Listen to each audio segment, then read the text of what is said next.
Naquele tempo, os discípulos de Emaús contaram o que tinha acontecido no caminho e como tinham reconhecido Jesus ao partir o pão.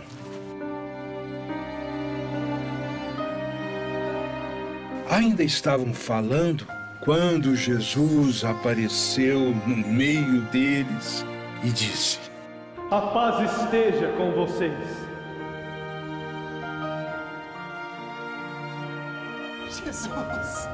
Jesus, mestre!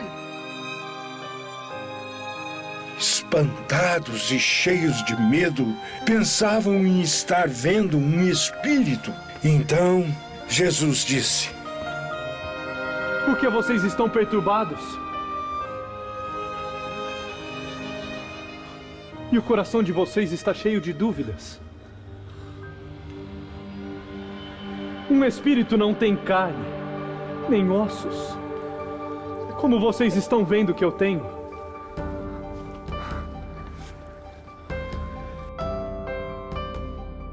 E dizendo isso, Jesus mostrou as mãos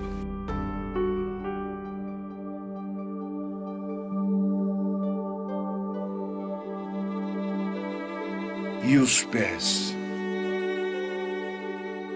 E como eles ainda não estivessem acreditando por causa da alegria e porque estavam espantados, Jesus disse: Vocês têm aqui alguma coisa para comer?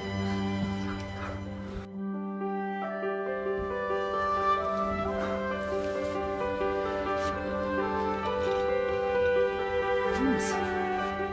Tenha fé. Eles ofereceram a Jesus um pedaço de peixe grelhado. Jesus pegou o peixe e comeu diante deles.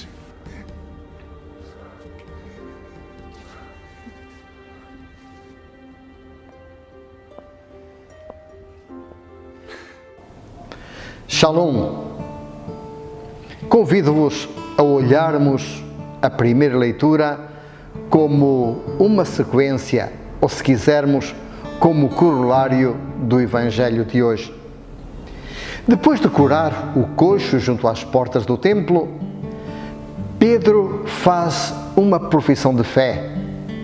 Jesus Cristo, o Nazareno, foi crucificado e Deus o ressuscitou dos mortos.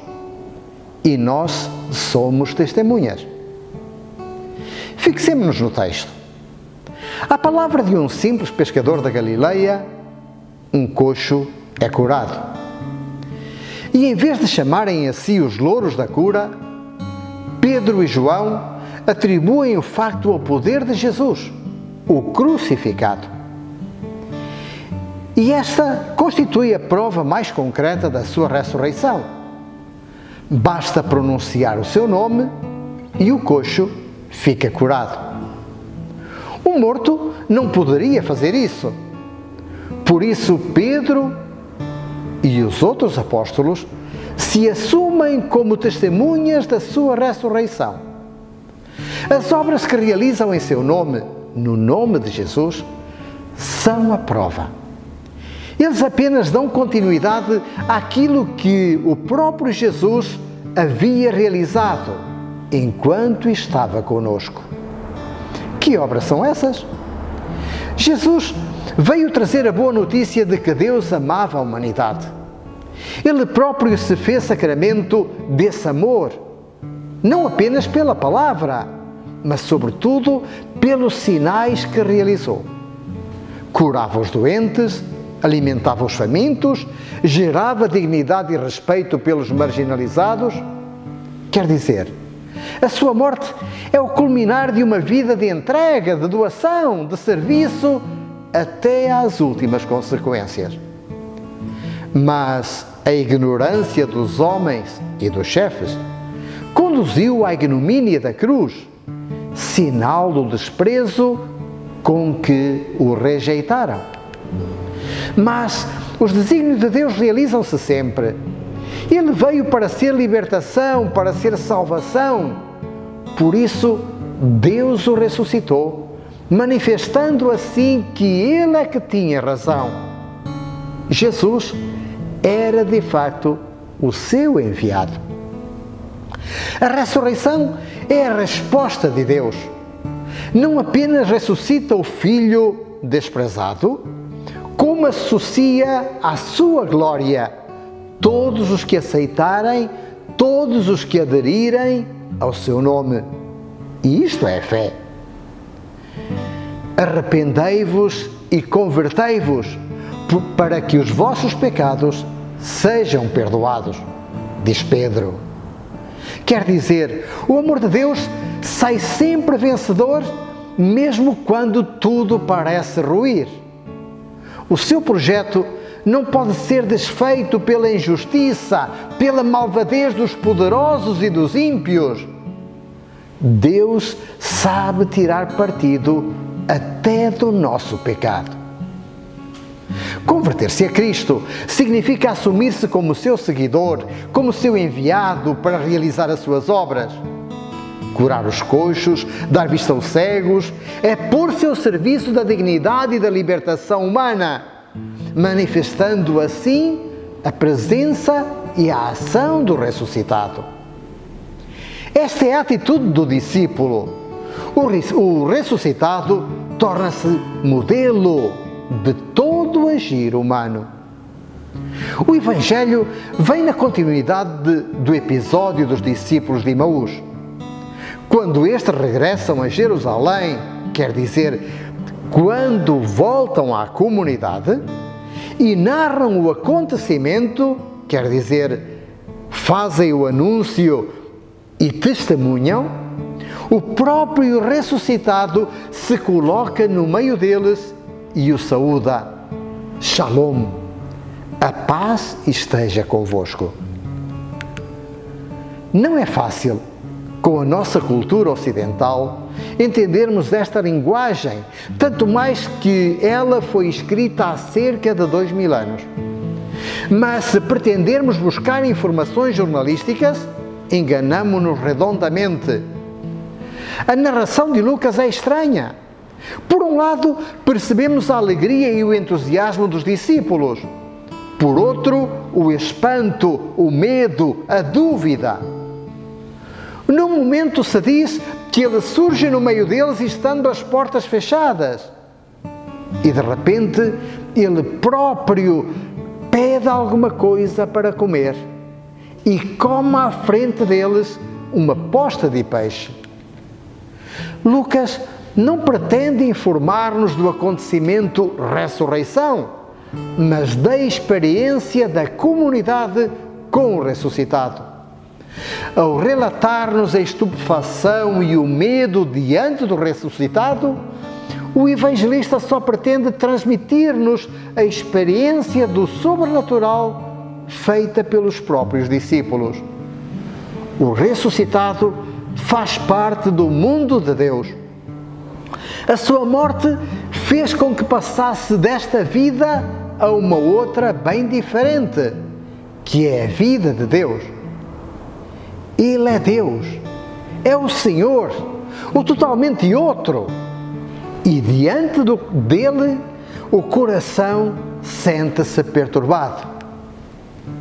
É a mesma perturbação de Moisés diante da sarça, de Jeremias e Isaías diante do chamado, de Zacarias no templo, de Maria na presença do anjo. Não se trata tanto de medo, no sentido de receio, de temor, mas de respeito diante do sagrado. Por isso, provoca alegria, entusiasmo, ardor do coração. Mas o totalmente outro torna-se próximo. Os discípulos podem tocar-lhe e comer com ele. Com isto, Lucas pretende apresentar-nos duas verdades da fé. O ressuscitado é o mesmo Jesus de Nazaré com quem os discípulos haviam convivido. Aquele que foi crucificado. Não é um fantasma, é ele mesmo. É verdade que às vezes se torna difícil reconhecê-lo. Eles próprios passaram por essa dificuldade. Maria Madalena confundiu com o jardineiro.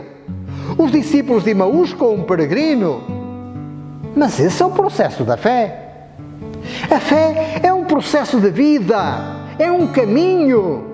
Não é o resultado de comprovações científicas ou de teorias. Felizes os que acreditarem sem terem visto. Escutamos no domingo passado dizer a Tomé. A outra verdade que Lucas apresenta é que o ressuscitado continua conosco, partilhando nossas esperanças e alegrias, nossos anseios e sofrimentos. Ele faz parte de nossa vida. Ele é nosso companheiro de jornada, é a força do nosso agir. Acreditar na ressurreição do Senhor implica uma mudança radical na forma de pensar e de viver.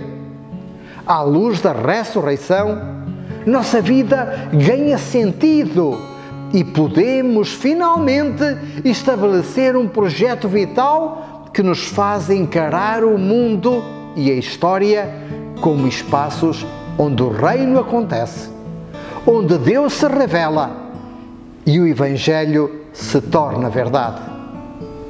Nós somos suas testemunhas e isso implica viver de acordo e na continuidade da sua presença. Cada Eucaristia que celebramos torna-se esse grito subversivo de mudança, de metanoia, de transformação, de construção do reino. Anunciamos, Senhor, a vossa morte, proclamamos a vossa ressurreição. Vinde, Senhor Jesus, professamos em jeito de aclamação em cada Eucaristia. Este constitui o centro da nossa fé, que muitos proclamaram até às últimas consequências. Talvez que a nós não seja pedido darmos a vida por esta verdade, mas é-nos pedido, sim, fazermos dela a verdade do nosso viver, a força que nos fará vencer todas as dificuldades e ultrapassar todas as crises. E isso só poderá acontecer quando, ao invés de sermos causa de morte e de sofrimento na vida dos outros, nos tornarmos fatores de transformação, fatores de ressurreição. Shalom. Eles hão de ver e hão de vir, hão de vir e hão de ver coisas de transformação.